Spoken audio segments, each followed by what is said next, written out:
Welcome to NarrativeNook where enchanted stories come to life. If you enjoy our stories, please subscribe, like and share to support our channel. Enjoy listening. Steward spoke, and Zebulon instantly replied with respect, "Then it's on you and Sean to teach her a lesson." He then turned to his own men, "Let's go." That girl falling into Sean's hands was just her bad luck. Many of his guys scrambled to their feet, helping each other to make an exit. Steward watched the girl with the cool demeanor and haughty air, and he couldn't shake the feeling that there was something about her aura that reminded him of Sean. Did she also carry that same dismissive arrogance in her eyes? "You've messed with Mr. Collins's plans. Are you gonna walk out on your own, or shall my guys escort you? Get on with it, why waste words?" Arabella struck out quickly. Steward felt the wind knocked out of him. He hadn't expected this girl to be so tough and brazen. Did she not realize she was about to meet her maker? His crew was nothing like Zebulon's rookie henchmen. Each of them here had been personally trained by him. Sean stood by the floor-to-ceiling windows, watching Arabella's agile moves, swift as a flash.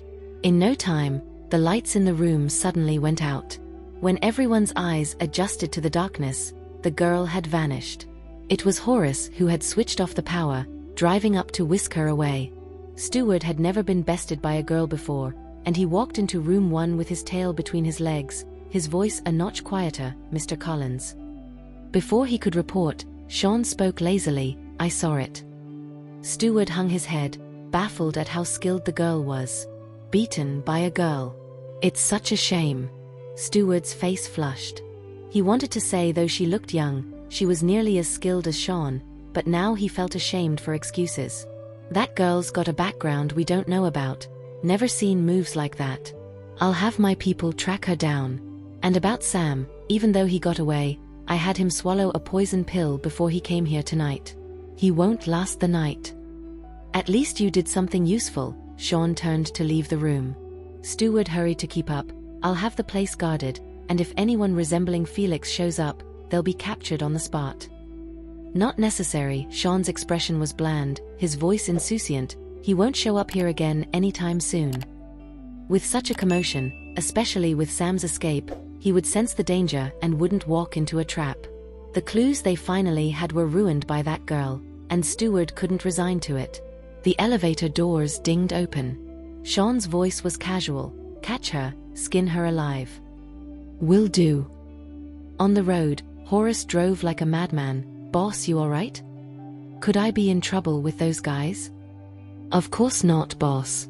You're the one who even tamed Romeo." Horace snickered as he spoke, then venturing, "Boss, I heard you and Romeo are an item, is that true?" Arabella shot him a look, and Horace quickly straightened up. "I knew they were messing with me, trying to get me scolded by you." "They didn't lie." Arabella suddenly said, "It's true." Horace was stunned for a while, nearly missing a swerving truck. He hadn't expected the boss to actually confirm it. It seemed the boss was quite taken with that man. "What about the kid?"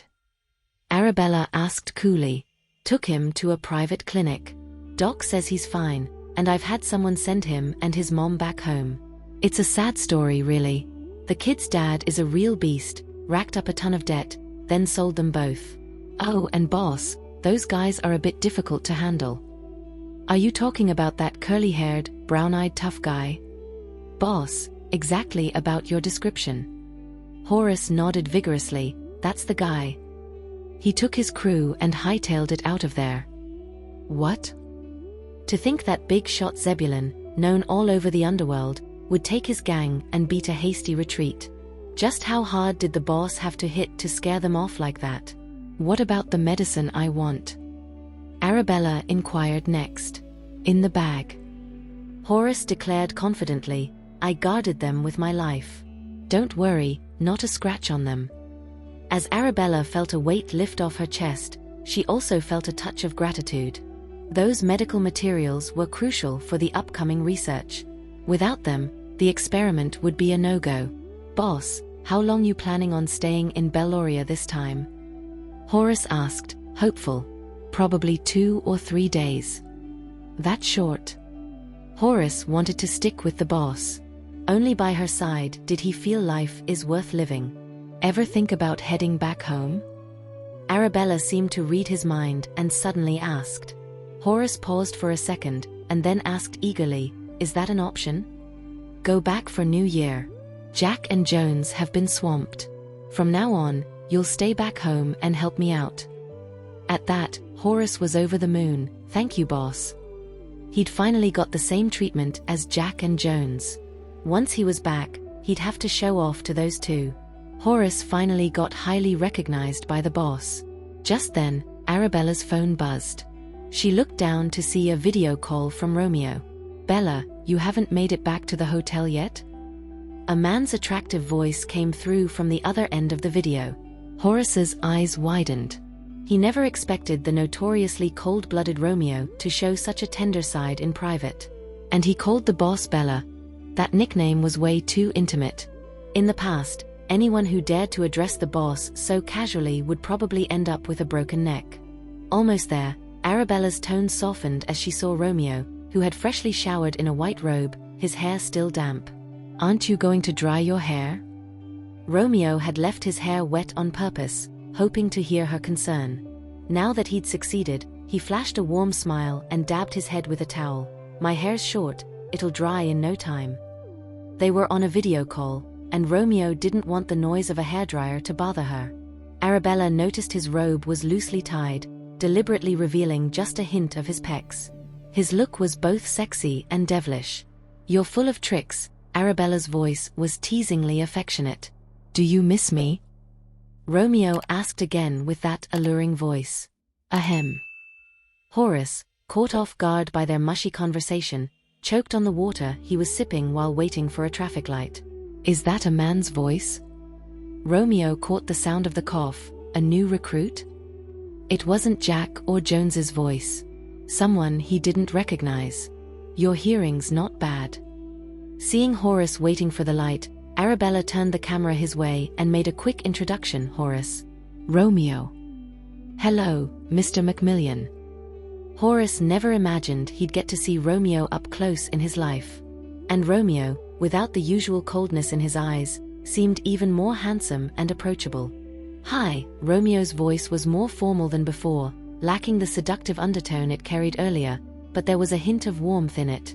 Horace knew that this touch of warmth came from the boss's influence. Did Bella get through the night without any scrapes?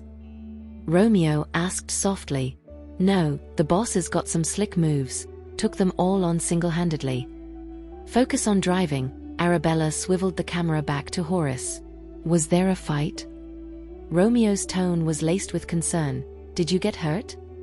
No. Maybe to ease his worry, Arabella added, just a bunch of nobodies. Horace was stunned. The boss called that 300-pound muscle-bound boxer a nobody? And what about Zebulon's dozens of henchmen? I thought this trip was supposed to be a cakewalk, just a quick pickup and meet with the client before heading back? Romeo's worry was evident. What happened? I can send some guys from Mafia C to back you up. Mafia C? Horace's eyes bulged, his mouth agape in shock. Was he out of the loop, or had the boss not made the announcement? Romeo was with Mafia C, and if he could dispatch Mafia C's men at will, could Romeo be Mafia C's boss? The possibility made Horace freeze in place. He couldn't fathom the boss being involved with someone from Mafia C. Everything's been taken care of tonight. Arabella gestured with the backpack nearby. We've got the goods. Is the rest of the trip going to be dangerous? It's safe. Don't lie to me. Really, it's just some fashion designs for a client, then heading back. You take care of things at Dawnstar, don't worry about me here. At that moment, Horace wished he could turn invisible. He'd never expected the boss and Romeo to be so tender with each other behind closed doors. It was so bittersweet. This was the first time he'd seen two fearsome figures show such a different side in private. After chatting with Romeo for a few minutes until they reached the hotel entrance, Arabella finally ended the video call. Boss, I'll walk you up. Before Arabella could protest, Horace was out of the car, opening the door for her and carefully holding her bag. Back in the presidential suite, Horace couldn't help but express his concern. Boss, those guys might not find this place tonight, but if they do, you can twist the wall lamp behind the sofa to reveal a fire escape. If there's trouble, call me first, don't try to handle it alone. Good, he was learning to care. Arabella's lips curled into a smile. Got it. Well then, boss, I'll leave you to rest. Horace closed the door behind her. It was nearly 1 a.m. Arabella took a bath and fell asleep soon after. Early in the next morning, Arabella woke up to several messages, one of which was from her bestie. Bella, are you in Belloria by any chance? Heard about some young woman stirring up trouble at Zebulon's joint last night, even knocked a boxer on his backside. I bet it was you, am I right? The sender was Ophelia Almond, one of Arabella's closest friends. Arabella texted back, it was me. Ophelia called her, and after hearing the whole story, she too was fuming. These jerks deserve a lesson. Last time at another underground ring I saw them forcing an old man to fight, I trashed the place too.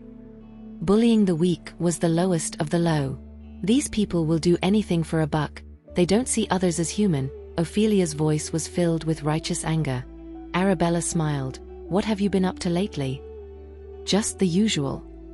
Ophelia had a passion for extreme sports that knew no bounds. Parkour, rock climbing, bungee jumping, and skydiving were all in her wheelhouse. She was born with a silver spoon, the sole heiress to a prosperous family. 2 years prior, upon finishing her college studies ahead of schedule, her parents had entrusted her with the family empire. To the world, she was the formidable Ms. Almond, but behind closed doors, she morphed into a race car driver, a parkour expert, a legend on the ski slopes, and a skydiving enthusiast, among other things.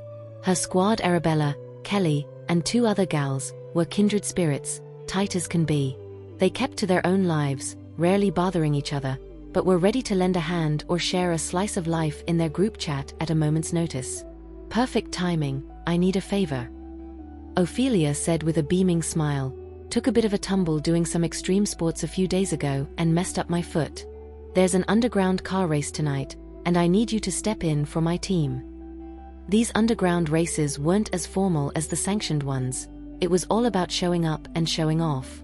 If we win, the other team has to hand over their track. That track was the prized possession of some enigmatic mogul whose drift racing team was the scourge of Belloria. They boasted that no crew in Belloria could touch them and promised to hand over the track if proven wrong. Their challenge riled up many teams, each taking turns to dethrone them. But without exception, all challengers faced a bitter defeat. Ophelia's crew, confident as they were, had been poised to win the crown until her unfortunate injury. She had considered powering through, but her right foot just couldn't hammer the gas or slam the brakes with the necessary finesse. Is it serious? Arabella asked, her concern evident. Is the emergency stash I gave you doing any good? Yeah, thank God you left me with those treasures. The family doc said your stuff was better than theirs. Been using it for about a week, and it's getting better every day. How good is this other team? Arabella probed further. They're worth the challenge. A statement like that meant they were competent. After the race, I'll come check on you. Great. I'll have a victory feast waiting at home. We'll celebrate your triumphant return, Ophelia said, her spirits high. She had a video conference tonight and couldn't be at the race. My team will be there to cheer you on. They all know you. Just do your normal play. Ophelia continued, the other side is full of braggarts with foul mouths. If you can't stand them, feel free to trash the place, throw a punch if you need to. If things go south, I've got your back. After all, the Almond family carried weight in these circles. Arabella chuckled, I don't lose my cool that easily. But if those guys needed a lesson, she wouldn't hesitate to teach them. After a good chat with Ophelia, Arabella noticed that Horace had sent her a few messages not too long ago. Boss, we originally offered them 30 million, and they agreed to sell, but now they're backpedaling, saying they want to think it over. They think the price is too low. 30 million was low? They're clearly playing us. Horace seemed annoyed. Arabella was straightforward. What do they really want? They said without 50 million, their boss probably won't budge. That island is his pride and joy. A weed-infested island, their beloved isle? Arabella smirked coldly. If they understood medicine and knew the value of those medical materials, they'd naturally take good care of the place. But Horace had inquired, and since someone had bought the island, no one had lived there, it was left to fend for itself. How could such a place be their beloved isle? 40 million tops, take it or leave it. All right, I'll talk to them again. As Horace spoke as if remembering something else, he asked, "Boss, you were okay last night, right? Those guys didn't find the hotel, did they?" "They didn't show." Good. Horace had been worried sick all night, haunted by nightmares. Hearing his boss was fine, he finally breathed a sigh of relief. "I've got to head to the princess's castle in a bit, no need for you to follow." The royal guards were strict and vigilant, not just anyone could enter. Even she would have to go through several security checks. Horace was just her subordinate, he couldn't pass through those gates. "Sure, just call me if you need anything." "Okay." Elsewhere, when Romeo woke up, he saw dozens of unread messages, thinking they were from Bella, but his face fell when he checked them. They were voice messages from his troublemaking friend Timothy Bynes. "Romeo, I've got news. I think I'm going to have a girlfriend. Met a girl last night. She was wearing a mask, but those clear beautiful eyes, that mesmerizing aura, I never believed in love at first sight, but last night, I swear I could feel my heart skipping a beat." Romeo felt speechless while listening to this. "I've already sent people to find out about her, should have something in a couple of days." "Romeo, didn't you say you wanted to introduce your fiancée to us? I'll bring her along then. I bet the moment you see her, maybe you would leave your fiancée. She's really gorgeous, full of grace. But let me make this clear, I saw her first, and she can only be mine." Romeo didn't listen to the rest, replying in a flat tone, "Drunk last night? Talking nonsense." "It's true." To Romeo's surprise, Timothy shot back excited, "You have no idea about the scene last night, she was so captivating and so kind-hearted. She even risked her safety to save children trapped in cages." For the first time in Timothy's 22-year life, a truly different girl had appeared. Last night, from room 2, he was spellbound by the fight unfolding below. "Aren't you the one with dating experience? Tell me, what do girls like? What should I do to win her over? What do you do to pamper your fiancé? Give money? Gift cards? A yacht?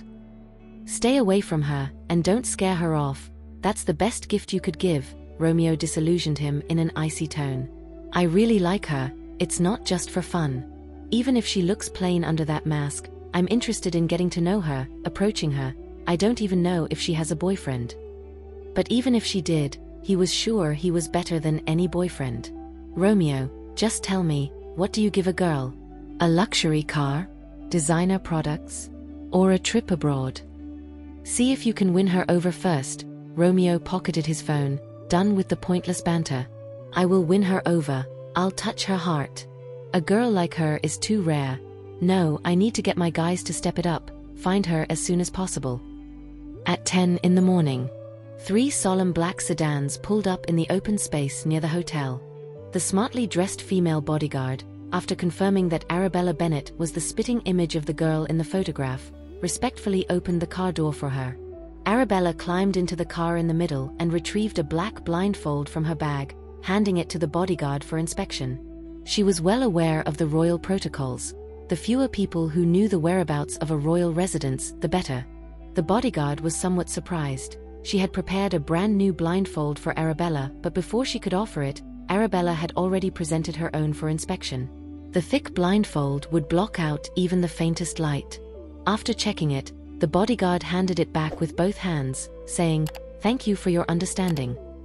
Arabella nodded politely in response, donned the blindfold, and was escorted by the cars before and behind her to the princess's private castle. After a smooth ride, the car came to a stop. The bodyguard opened the door for her. "Queen Abby, we've arrived." What appeared before Arabella was a beautiful and imposing castle, different from the estates of the wealthy elite.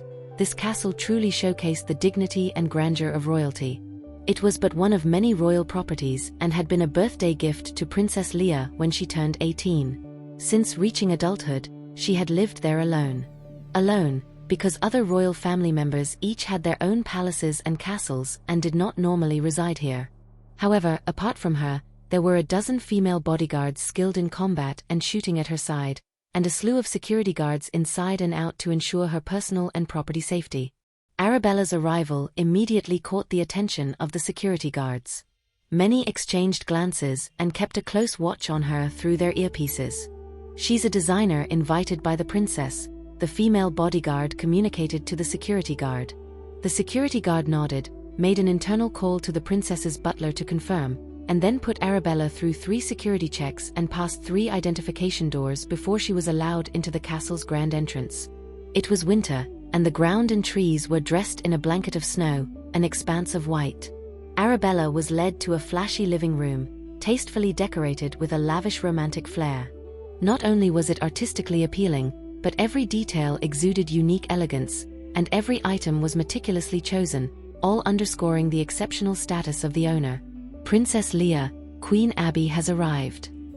The elegant and noble princess stood by the window, turning with a charming smile upon hearing the announcement. Queen Abby.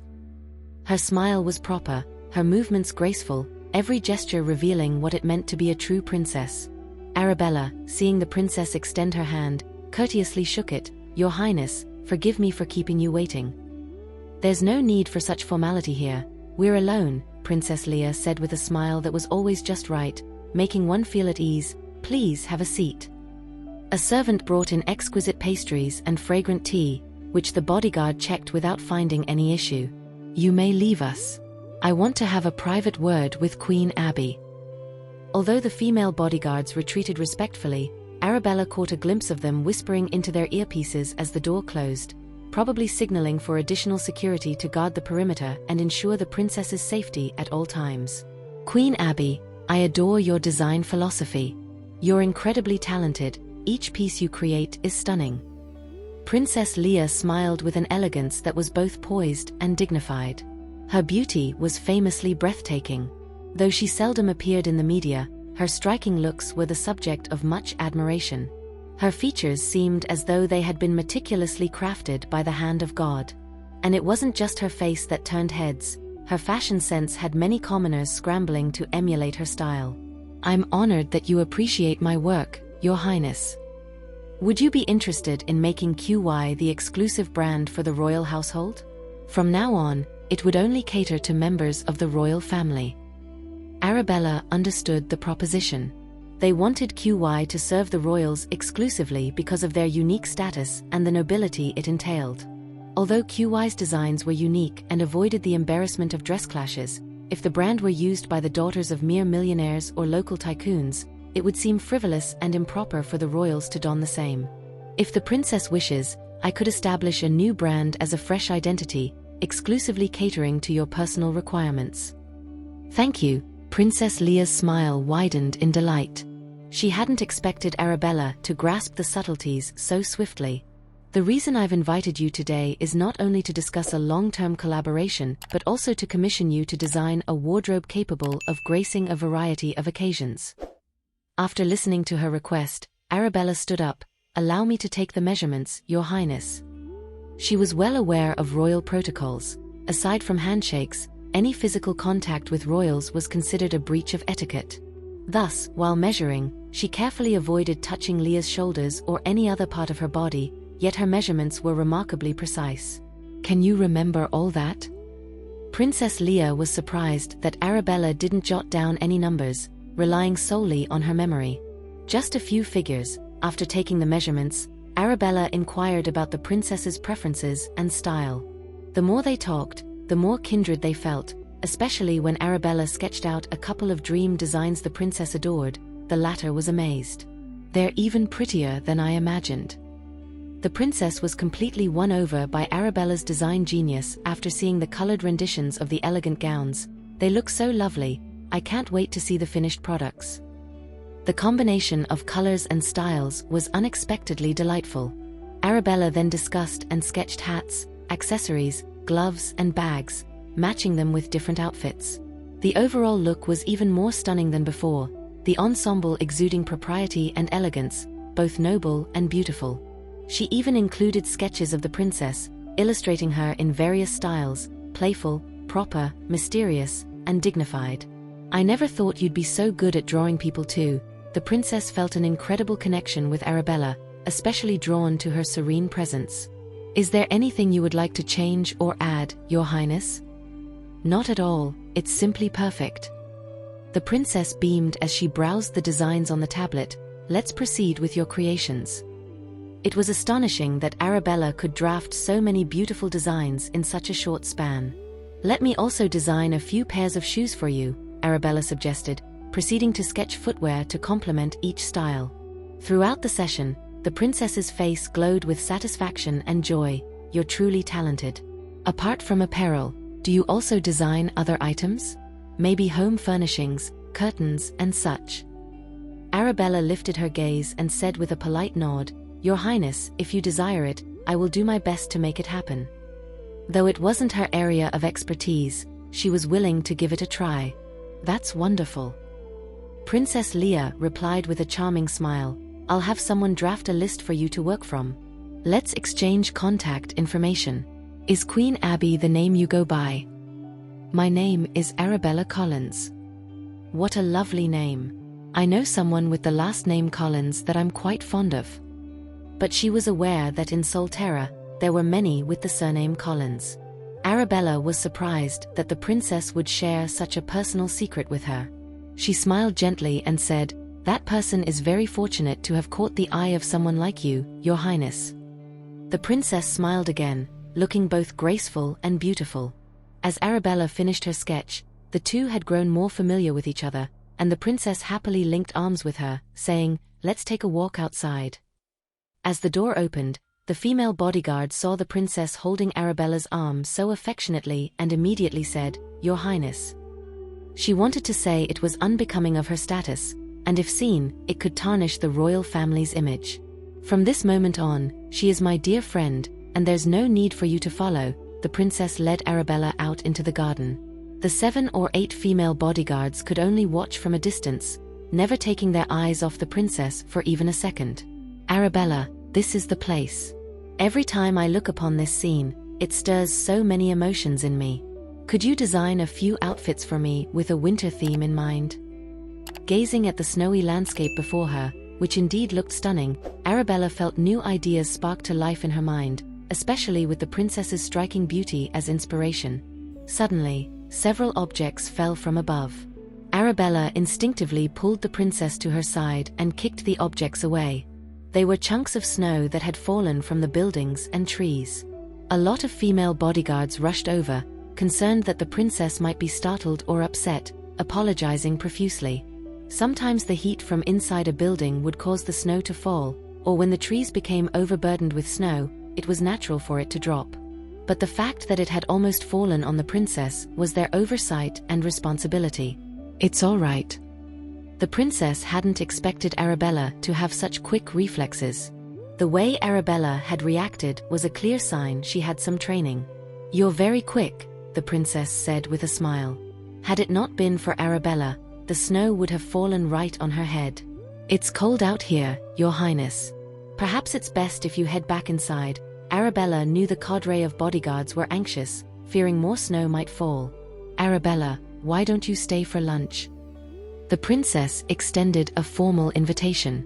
Arabella guessed it had been a long while since anyone had joined the princess for a midday meal. "I have other matters to attend to, but I promise to come back another time to join you, Your Highness." Princess Leia seemed a bit disappointed but did not press further. She escorted Arabella herself to the castle gates. Numerous bodyguards closely guarded her, and a contingent of security guards followed. Once outside the castle, they were even more vigilant, not daring to let down their guard for a moment. After bidding farewell, Arabella got into her car and drove away from the castle, slowly disappearing into the distance. Upon returning to her hotel, Arabella designed some other styles for different occasions, inspired by the winter scenery. After finishing the designs, she sent them all to the princess to review. Since the princess had specifically requested that Arabella personally create the outfits, she compiled a list for her team to prepare the fabrics, accessories, and other materials in advance. Given her royal lineage, it was compulsory to provide the finest materials for the princess's gown, as comfort was paramount within the opulent walls of the palace. After scouring the internet for royal attire appropriate for a variety of high society events, Arabella found that night had fallen upon her. At the Kowloon Bay Raceway, not far from the starting line, a crowd had gathered. Among them were the members of the Drift Kings and the Light Fleet, with onlookers to catch the night's action. The Drift Kings had handed defeat to numerous teams in the past races, and tonight, curiosity was piqued. Would the Light Fleet rise to the challenge and conquer the track at Kowloon Bay? Ophelia Almond, the captain of the Light Fleet, had declared that victory would lead to an open invitation. All racing enthusiasts would be welcome to come, experience, and train on their turf. Tell me, has your leader chickened out? Harlan, the vice-captain of the Drift Kings, sneered from atop his sleek white sports car, glancing at his expensive watch. What's the hold-up? If you're scared, just admit it. Why send these rookies to take the heat? Laughter rippled through the crowd, and Candace, a fiery member of the Light Fleet, shot back. First time I see someone so eager to get schooled. The race is still 6 minutes away, not 6 seconds. Chill out. Exactly, echoed the rest of the Light Fleet. Enjoy your laughs now. I have a feeling you won't find anything funny when you're the ones eating dust, Candace retorted, unafraid of Harlan's biting sarcasm. The Drift Kings erupted into laughter, especially the Vice-Captain Harlan, who looked at the Light Fleet with a mocking grin, as if to say they were in over their heads. Please, I've seen your captains driving. If you think you can make us cry, you've got another thing coming. Before Harlan's voice trailed off, a beauty sidled up to him, initiating a heated exchange that left little to the imagination. Candace had never cared for their antics, but with only 5 minutes to race time, she wondered about Arabella's whereabouts. Audrey, is Arabella going to show? Mignon, another teammate, whispered to Candace, her gaze fixed on the scene before them. We're running out of time. Should we call her? They knew Arabella was Ophelia's close friend and wouldn't stand them up without a good reason. Still, a quick call might be prudent. Ms. Almond said she's swamped and not to rush her. We wait, though worry creased her brows. Candace couldn't reveal any trace of panic. If Arabella didn't show, she'd step in. Her skills weren't on par with Ms. Almond's, but she wouldn't go down without a fight. Harlan and his crew were unabashed in their public displays, embracing and kissing the women eagerly. With just 2 minutes to spare, Harlan peeled away from his entourage, strutting towards Candace and taunting, "Looks like your captain's bailed on you tonight."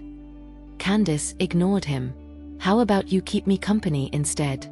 I might even let you have a round." Harlan lifted Candace's chin with a lecherous smirk. Furious, Candace smacked his hand away, delivering a stinging slap across his face. The Light Fleet rallied to her side in an instant.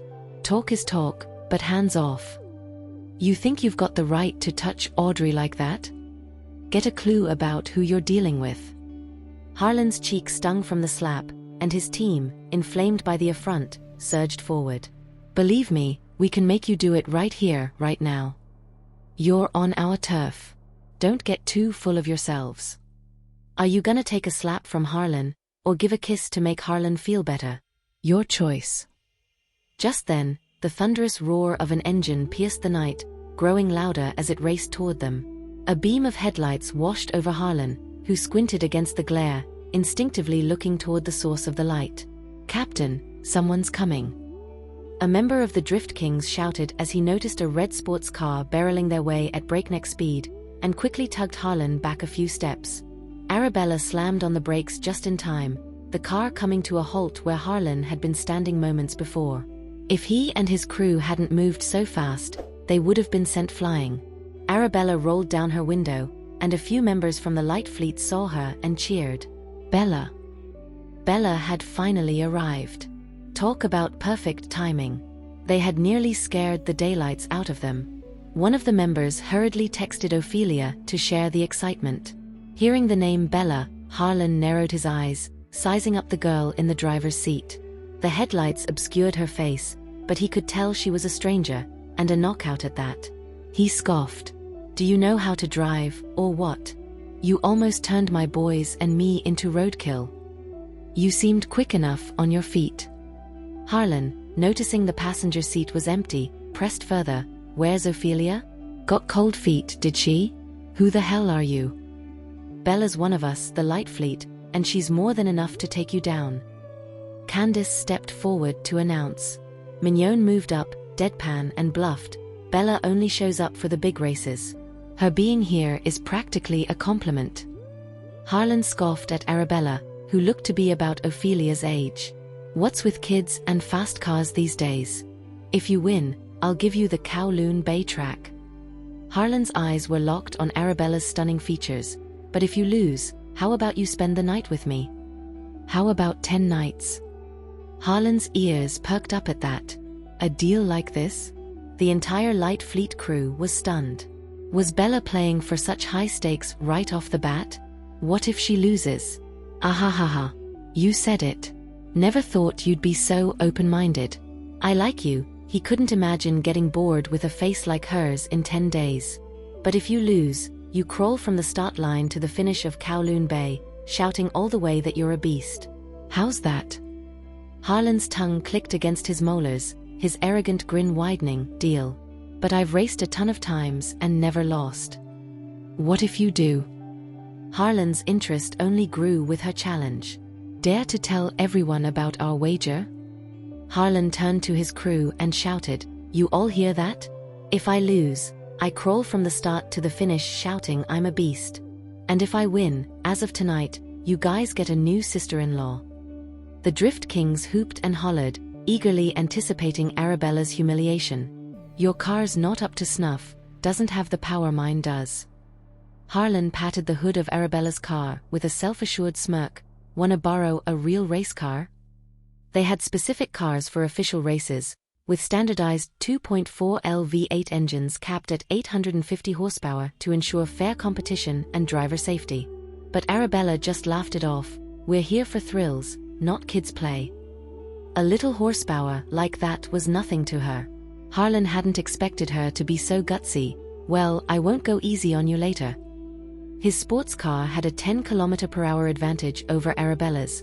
He could push 350, but she was capped at 340. If you have enjoyed this story, please like and share so others can see it too. Also hit the subscription button and notification bell so you can be notified on our next release. Thank you for your support. God bless you.